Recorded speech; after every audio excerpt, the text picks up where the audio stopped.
A little Fiat Club action. Lancia Monte Carlo. 24 spiders. 510. And the newer 124s. 500. X19. Beautiful car here. No bars. Another X19.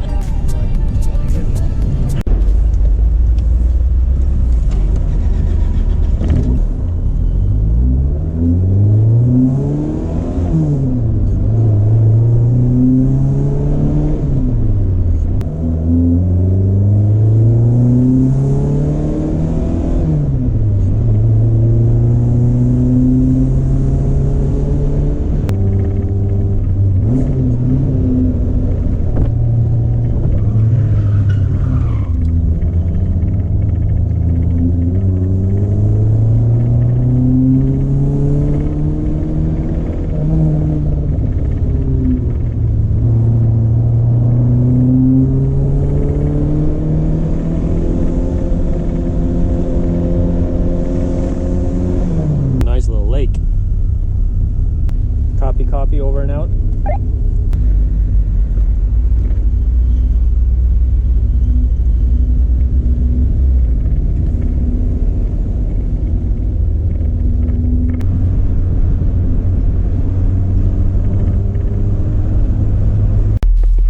So I am now in a 1975 Lancia Beta Montecarlo. A little interesting retro. So you see, this is the clutch pedal. It's basically in the middle of my body. So the whole toe box is like shifted to the right, very awkward. And gas pedal is like so far down, so when you get off the gas, you're actually like hitting your foot here. It's just like really compact. And for the brakes to actually start grabbing, it travels like a good 3-4 inches. It's pretty crazy, like a little rotational movement to get off the gas and onto the brakes. So getting used to it. Pretty cool little car.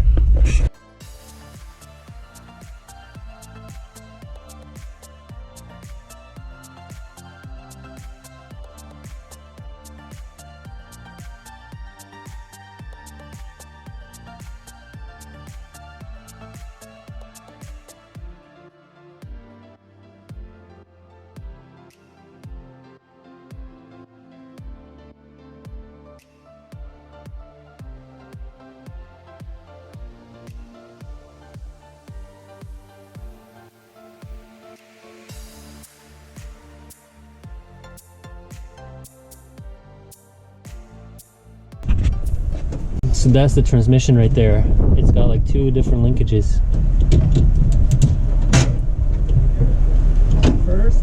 First, second, third, fourth, fifth, and reverse.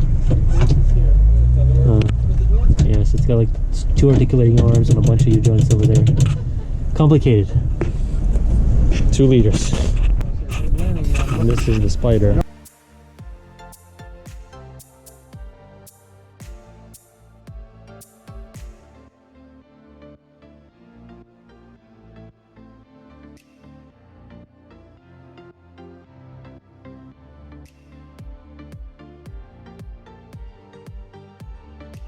Alright, let's see. I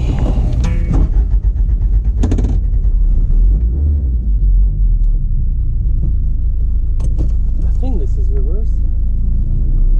Clutch engage is super high.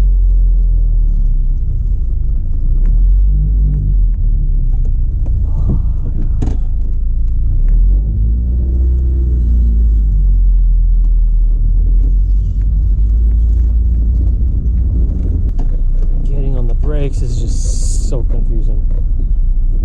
Such a long throw up off the gas pedal and then back onto the brakes for them to bite. Not natural. They're not vacuum assisted. So for the brakes to bite, you really got to put your foot into it. That's another interesting thing about this car. Copy. Roger, roger.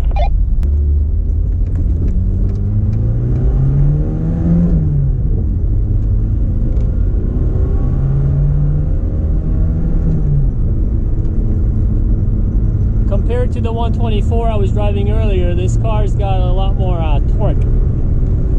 That's noticeable, because this is a 2-liter in here, and the 124 has only 1.8. So not huge difference, but for 1970s, it was a big difference. Oh, brakes.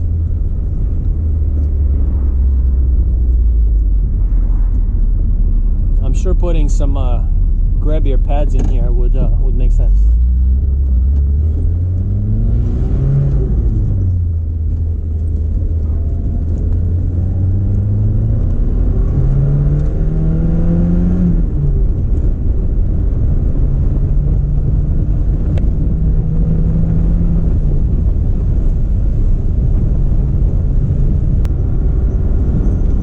I was told that it's really easy to lock off the brakes here because the engine's actually in the back. I mean, it's mid-engine, but it's behind me, and so the front is just so light,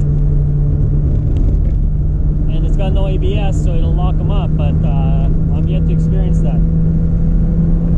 Maybe I gotta go do some squats at the gym, because my leg is not strong enough.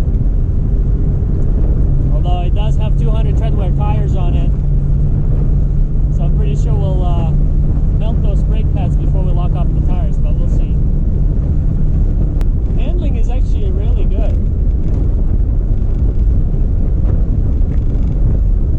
The front does feel a little oversprung. It's a little bouncy.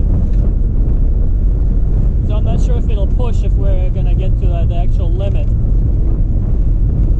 which we're not going to.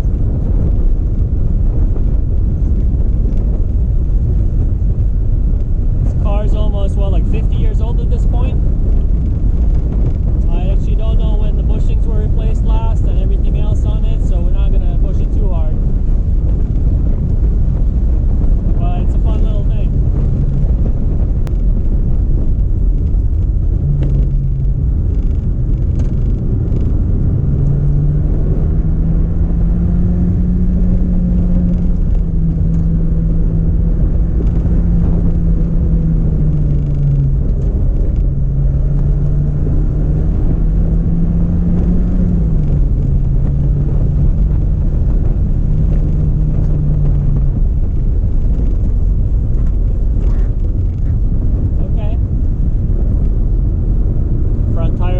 Scrubbing against the inner fender liner.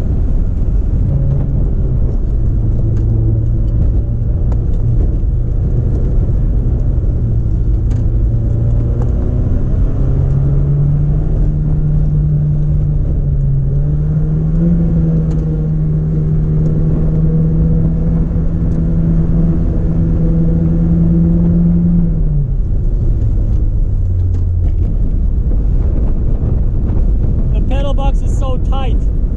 I feel like I'm sometimes hitting the gas, the brake, and the clutch at the same time when I'm getting on the brakes and pivoting my foot to do a little heel and toe.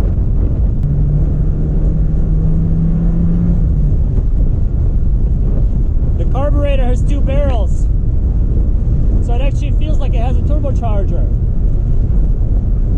because only 1 barrel operates for majority of the throttle position, and then sort of in the kickdown position, the second barrel really opens up.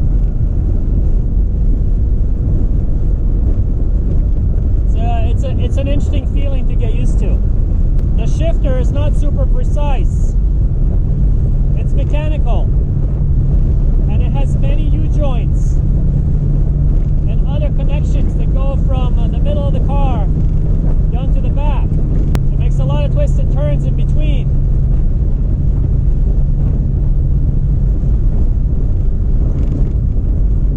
So sometimes it's hard to find the gear. It doesn't have a very strong centering spring, so it's a little bit floaty. Just one of those quirks that takes some getting used to. I like it. It's very different. Not just from modern but also from the other 124 I was driving earlier.